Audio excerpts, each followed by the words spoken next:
कोह पेमाई या mountain climbing एक इंतहाई अजीब सा पैशन है। माउंटेन क्लाइंबर्स के बारे में कहा जाता है कि उनके हर मिशन के एंड के ऊपर मौत मौजूद होती है। वो माउंटेन क्लाइंबर जो ये समझता है कि उसके किसी भी मिशन के नतीजे में मौत वाकया नहीं हो सकती, वो ना तो माउंटेन क्लाइंबर है बल्कि वो बेवकूफ भी है। अब ये हकीकत जानते हुए भी कि उनका अगला मिशन उनकी जिंदगी का आखिरी मिशन साबित हो सकता है, माउंटेन क्लाइंबर सिर्फ अपने पैशन के पीछे K2 और माउंट एवरेस्ट जैसी चोटियों को सर करने के लिए हर साल निकल पड़ते हैं। आज की स्पेशल वीडियो में मैं आपको ऐसे मशहूर माउंटेन क्लाइंबर्स के बारे में बताऊंगा जो कि बड़ी बड़ी चोटियों को सर करने के मिशंस के ऊपर निकले, लेकिन इन सब का अंजाम मौत पर हुआ। इस वीडियो में मैं आपको बताऊंगा कि K2 को मौत का पहाड़ क्यों कहा जाता है। इसके अलावा मैं आपको ये बताऊंगा कि माउंट एवरेस्ट माउंटेन क्लाइंबिंग के कितने बड़े बड़े नामों को अब तक खा चुकी है। इन दोनों चोटियों के ऊपर माउंटेन क्लाइंबर्स के साथ आखिर ऐसा क्या हादसा पेश आता है कि उन सब की मौत वाकया हो जाती है। दोस्तों, ये दोनों ऐसी पुरस्कार चोटियां हैं कि जहां पर आप आराम करने के लिए ठीक तरीके से सो भी नहीं सकते। कई माउंटेन क्लाइंबर्स ऐसे हैं जिन्होंने इन चोटियों पर आराम करने के लिए अपनी आंखें बंद की और फिर उनकी आंखें कभी भी नहीं खुली। तो आइए वीडियो शुरू करते हैं जॉर्ज नाम के माउंटेन क्लाइंबर से, जिसने 1924 में माउंट एवरेस्ट को सर करने की कोशिश की। जॉर्ज शुरू के उन नामों में से है जिन्होंने माउंट एवरेस्ट को सर करने की कोशिश की। 1924 में इस मिशन के दौरान जॉर्ज एकदम से गायब हो गया। फॉर 75 इयर्स जॉर्ज का कोई अता पता नहीं चला। 75 साल बाद बिल आखिर जॉर्ज की बॉडी लोगों को मिल ही गई। अब क्या अपने पहले मिशन के दौरान जॉर्ज ने माउंट एवरेस्ट की चोटी को सर कर लिया था या नहीं, ये आज तक किसी को भी मालूम नहीं हो सका। ये कैसा राज है जिसको जॉर्ज अपने साथ लेकर इस दुनिया से जा चुका है। नेक्स्ट स्टोरी है फ्रांसिस की, जिसने अपने शोहर सर्जी के साथ माउंट एवरेस्ट को 1999 में सर करने की कोशिश की। इस मिशन के दौरान ये दोनों मियां बीवी एक दूसरे से बिछड़ गए। फ्रांसिस और इसके शोहर सर्जी ने एक दूसरे को ढूंढने की बेहद कोशिश की, लेकिन ये आपस में ना मिल सके। इसी दौरान दो माउंटेन क्लाइंबर्स को जो कि माउंट एवरेस्ट को सर करने के लिए निकले थे, उन्हें रास्ते में फ्रांसिस जख्मी हालत में मिली। फ्रांसिस ने इन दोनों माउंटेन क्लाइंबर्स की काफी मिन्नत समाजत की कि वो उसे छोड़कर ना जाएं, लेकिन इन दोनों माउंटेन क्लाइंबर्स के लिए वहां पर रुकना नामुमकिन था। अगर ये दोनों माउंटेन क्लाइंबर्स वहां पर फ्रांसिस के लिए रुक जाते तो फिर मौत इनका भी मुकद्दर बन जाती। फ्रांसिस और इसका शोहर सर्जी दोनों माउंट एवरेस्ट के ऊपर मारे गए। इस वाक्य के 1 साल बाद फ्रांसिस के शोहर की लाश मिली और उसकी मौत हुई खाई में गिरने की वजह से। अब वो दो क्लाइंबर जो कि फ्रांसिस को माउंट एवरेस्ट के ऊपर छोड़ आए थे, उनके दिल में इस वाक्य को लेकर एक गिल्ट मौजूद था। इन दोनों माउंटेन क्लाइंबर्स ने इस बात का अहद किया कि वो वापस माउंट एवरेस्ट की तरफ जाएंगे और जाकर फ्रांसिस को एक प्रॉपर डिग्निफाइड रेस्टिंग प्लेस देंगे। फ्रांसिस के इस दुनिया से चले जाने के 9 साल बाद यानी कि साल 2007 में ये दोनों माउंटेन क्लाइंबर्स दोबारा से माउंट एवरेस्ट के ऊपर चढ़े। इन्होंने फ्रांसिस की बकाया जात के ऊपर अमेरिकन फ्लैग को डाला। फ्रांसिस की बॉडी को उठाकर एक ऐसी जगह के ऊपर रखा जहां पर माउंट एवरेस्ट के ऊपर चढ़ने वाले हर शख्स को फ्रांसिस की बॉडी नजर आए। फ्रांसिस वो पहली अमेरिकन खातून थी जिसने बगैर बॉटल्ड ऑक्सीजन के माउंट एवरेस्ट को सर करने की कोशिश की।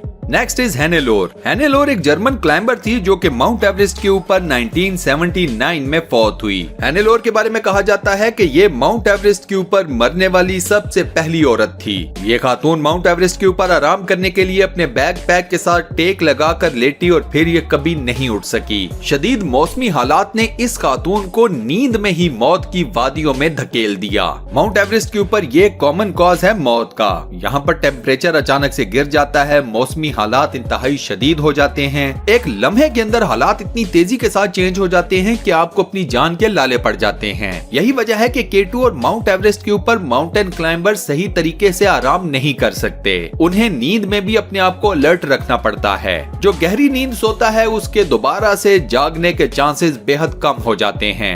नेक्स्ट बात करते हैं सिवोंग की, जिसको माउंट एवरेस्ट के ऊपर क्लाइंब करने वाले लोग ग्रीन बूट्स के नाम से जानते हैं। सिवोंग की मौत माउंट एवरेस्ट के ऊपर 1996 में हुई। सिवोंग ने माउंट एवरेस्ट की चोटी को सर कर लिया था, लेकिन इस क्लाइंबर को वापस आते हुए बर्फानी तूफान का सामना करना पड़ गया। यह बर्फानी तूफान ही सिवोंग की एक्सपोजर की वजह से जान ले गया। इस मिशन के दौरान सिवोंग ने ग्रीन कलर के बूट्स पहन रखे थे और इसी वजह से इसका नाम पड़ गया ग्रीन बूट्स। मुख्तलिफ क्लाइंबर सिवोंग की बॉडी को उस रास्ते की तरफ मूव करते रहे हैं जो कि माउंट एवरेस्ट की चोटी को सर करने के लिए इस्तेमाल किया जाता है। रीजन ताकि ज्यादा से ज्यादा क्लाइंबर सीवोंग की बॉडी को देख सकें। आज माउंट एवरेस्ट के ऊपर सीवोंग की बॉडी एक बेंचमार्क बन चुका है। लोग इस क्लाइंबर की बॉडी के साथ खड़े होकर मेजर करते हैं कि उस जगह से पहाड़ की चोटी का फासला कितना है।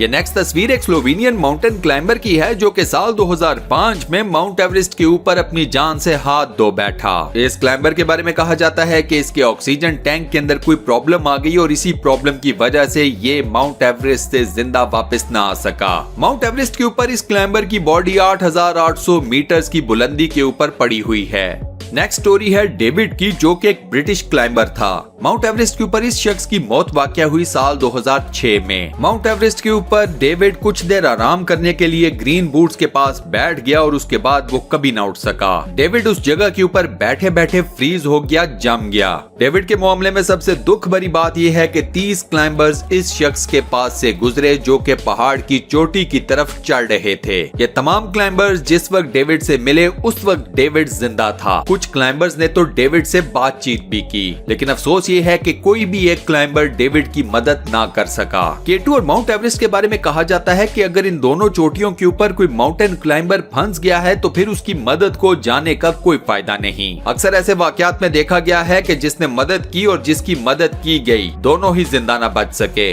नेक्स्ट स्टोरी है श्रिया की जिसका ताल्लुक कनाडा से था और इस खातून ने साल 2012 में माउंट एवरेस्ट की चोटी को सर कर लिया था। माउंट एवरेस्ट की चोटी को सर करने के बाद ये खातून 25 मिनट तक उस चोटी के ऊपर अपनी इस जीत को सेलिब्रेट करती रही। उसके बाद जब इस खातून ने वापसी का सफर शुरू किया तो इसकी ऑक्सीजन खत्म हो गई और ये दम घुटने की वजह से मौत की नींद सो गई। इस खातून की बॉडी माउंट एवरेस्ट की चोटी से 300 मीटर नीचे मौजूद है और ये बॉडी आपको कनाडा के नेशनल फ्लैग में लिपटी हुई नजर आएगी। अब यहाँ आपको एक हैरानकुन बात बताता हूँ कि माउंट एवरेस्ट सर करने के हिसाब से K2 से ज्यादा आसान चोटी है। माउंटेन क्लाइंबर्स के नजदीक K2 के ऊपर क्लाइंब करना सबसे ज्यादा मुश्किल टास्क है। इसी वजह से K2 को मौत का पहाड़ भी कहा जाता है। सक्सेस रेशो की बात की जाए तो K2 के ऊपर सक्सेस रेशो है 40-60, यानी कि 40% चांसेस हैं कि आप K2 को सर कर लेंगे और 60% चांसेस हैं कि नहीं। अगर K2 को सर करने के लिए 4 क्लाइंबर्स निकलते हैं तो उनमें से सिर्फ 3 ही जिंदा वापस आते हैं। माउंटेन क्लाइंबिंग एक्सपर्ट्स के मुताबिक K2 के ऊपर 6000 मीटर की बुलंदी के बाद माउंटेन क्लाइंबर्स खतरनाक जोन में दाखिल हो जाते हैं। इनमें ऑक्सीजन की कमी के मनफी असरात नमूदार होना शुरू हो जाते हैं। इस कंडीशन में नब्ज तेज हो जाती है, खून गाढ़ा होकर जमने लगता है और फालिज होने का खतरा बढ़ जाता है। अगर मामला ज्यादा खराब हो जाए तो फिर माउंटेन क्लाइंबर्स के फेफड़ों में पानी भी भर जाता है। ब्रीदिंग सिस्टम काफी बुरी तरह से मुतासिर होता है, खांसी आना शुरू हो जाती है। ऐसी हालत में अक्सर माउंटेन क्लाइंबर्स का दिमाग काम करना बंद कर देता है, सोचने समझने की सलाहियत खत्म हो जाती है और उन्हें अजीबोगरीब किस्म के ख्यालात आने शुरू हो जाते हैं। K2 की चोटी की हाइट है 8,611 मीटर। K2 का बॉटलनेक एरिया 8,000 मीटर की बुलंदी से स्टार्ट होता है और 8,611 मीटर की बुलंदी पर जाकर ये एरिया खत्म होता है। दोस्तों यही बॉटलनेक एरिया डेथ जोन कहलाता है, मौत की वादी, मौत की घाटी। ये वो एरिया है जहां पर आपका एक गलत कदम आपको हजारों फुट की गहरी खाई या ग्लेशियर के ऊपर गिराकर आपको मौत के हवाले कर सकता है। इस डेथ जोन के अंदर ऑक्सीजन का लेवल भी काफी ज्यादा कम हो जाता है, लिहाजा माउंटेन क्लाइंबर्स को मौसम के साथ तो जंग लड़ना पड़ती ही है, इसी के साथ साथ उन्हें एक जंग अपने जिस्म के अंदर भी लड़नी पड़ती है। इसके अलावा तेज हवा का प्रेशर अपने साथ और कई तरह के मसाइल को भी लेकर आता है।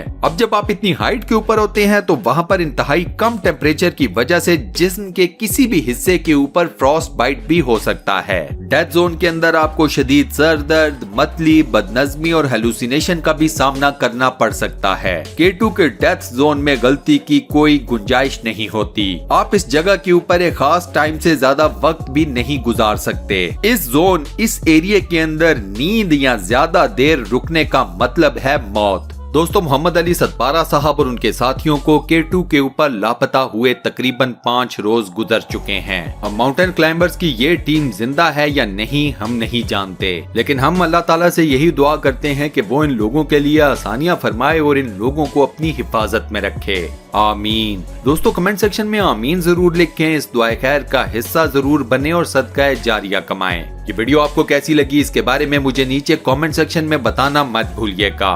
मुस्तकबिल में मजीद ऐसी इंफॉर्मेटिव और फुल ऑफ नॉलेज वीडियोस देखने के लिए स्टूडियो वन चैनल को सब्सक्राइब जरूर कर लें और साथ बने हुए बेल के आइकन को प्रेस करके ऑल नोटिफिकेशंस पर भी क्लिक कर दें। मिलता हूं नेक्स्ट वीडियो में।